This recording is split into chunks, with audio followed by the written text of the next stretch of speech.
Yes, sometimes your job, officers have to interact. Mr. McGregor, sometimes you have to go out there and interact with the young men to talk to them. Yes, so that you can try and guide them in a better way. We don't misjudge your motives, because we know what you're doing. You're trying to make a better way for the young people. And you're trying to steer them in another direction. So all of us have a role to play. And I'm happy we are here today. We need to take responsibility. No. I want to say that my friend Mrs. Price spoke about the zones of special operation. And I want you to know that one of the things that I admire about this Prime Minister, Andrew Holness, is that he doesn't only talk. Faith without works is dead, the Bible tells you. I want you to know that I am for peace, I am for peace, I am for development, and we are going to develop. Look here, let me tell you something, and I'm going to close now. I'm going to close now. Miss Price, when you were on Fleet Street, the people were very civil, correct? And they were very civil, sat and listened to you, even clap to you. Can we have some civility? Can we have some civility? All right, so, what I am saying, what they're doing is sending a message to people. So in getting the political representatives to speak, it will send a message to me that you, the people, are not together. I want to live down here, so. And we cannot make, not because you know vote for either side, it will divide us as a people. I open up the message and not sent to me, you know. Because the place will lock down earlier than 8 o'clock. Coming out of confidence that we can allow them to live with each other as civilized citizens. And I hope that's not the message you are sent to me. You understand me? Bless up again. Wonderful, wonderful. Now, we have an update for you. Quick and fast. We see where the police them are pull off some drastic work. So right now we have to say, big up to the cops them. So Justin, massive police operation with the military in Mountain View. A massive operation in and around section of Mountain View in Kingston on Friday led to the seizure of several firearms. The police sources are reporting that so far 9 firearms including high-power weapons have been seized in the joint police-military raid. The details are still not clear at this time, but reports are that the members of the Island Security Force swooped down on an area few hours ago and began carrying out several searches. More details will be provided as the news team continues to track the story. So me I go show you the machine them where them find quick and fast. I telling them viewers them on a big operation going down there. But me I tell you say I be some old rifle.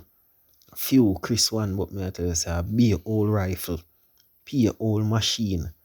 One of them old time AK, they want Uzi. 2 barrel, 2 spinners. 5 Matic. Yeah man. Whole heap of things go on, man. Whole heap of things go on. Whole heap of things go on, man. The operation was a big one with you some sub. Whole heap of things get recovered. But anyway, check out the machine them.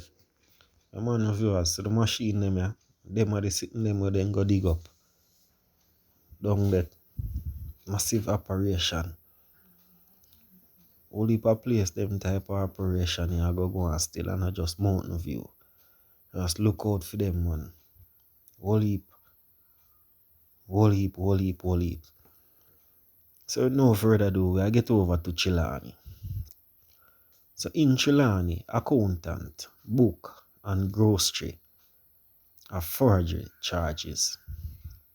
The major organized crime and anti-corruption agency, MOCA, has arrested and charged Trelawney accountant Goldston Granston on charges of forgery and uttering fraud documents according to the MOCA. The Housing Agency of Jamaica, HAJ, engaged a construction company, Complainant Limited, in 2017 for the construction of an apartment complex in the parish of Senton. The project was subtracted to Elegant Estate Limited, which was required to submit a performance bond in favor of the HAJ. Director of the Elegant Estate Limited, Garfield Daly, reportedly hired Cranston to pursue two performance bonds on his behalf. One of the bonds was in the sum of over 16.5 million and the other for 5.5. On seeking to authenticate the bonds, the HAJ reportedly discovered that while the bond for the smaller sum was the bond for the larger amount was allegedly fraudulent. In a release on Thursday, the MOCA said the matter was then reported to by the HAZ and the investigation was launched. The investigation reported underneath the grandstand had fraudulently prepared the 16.5 million bond. He was then charged and placed in custody on Monday of this week. He was subsequently offered bail to appear in the Kingston and St. Andrew Court Parish on January the 25th. So please look out for that one. Yeah. Enough of them big top boy there have them on in a whole heap of pot, dirty pot. I will always interrogate the things that are going to be coming into the force to make sure that what we're bringing in will benefit the members who it's supposed to benefit. That the data we capture around these things are, and the programs we put in place, some of them quite boutique, some of them cutting edge programs, are attributed to the work of the people who are putting them in place. One of the three pillars of how we are moving the force forward, one obviously that deals with crime and public order, one that deals with transformation, modernization, and the third one is partnerships. Because we recognize as a force that without the partnerships that we can create, there's no aspect of what we do that belongs to us alone. A significant part of what we do for our members in terms of the mental health support is that synergy between what medical services does and what chaplaincy does. That merger and meeting of the minds of both departments and how they work together and, you know, deliver to our members a, you know, curated responses to their own issues has led us as a force to have one of the lowest levels of things like suicides among police forces anywhere. The police officer who goes out there to patrol and is dealing with that high violence every day, we also require that officer to shift, having just left the scene of high violence, to shift and to be able to show empathy to a case of domestic violence. The same officer. And then he shifts back and goes to a traumatic event of a major car accident. And then he moves back to the station and somebody comes in and says, I just lost my phone. And be able to take that report because it's significant to the person reporting it, even though in the scheme of what that police officer has been facing in one day or any day, it is just, it's like nothing, but it is not nothing because it in fact impacts our public. And so once it's impacting our public, we must always respond as if it is important, because it is. When you go to a shopping area, do you feel, are you comfortable? Do we give you enough visibility? Are we visible enough in that space?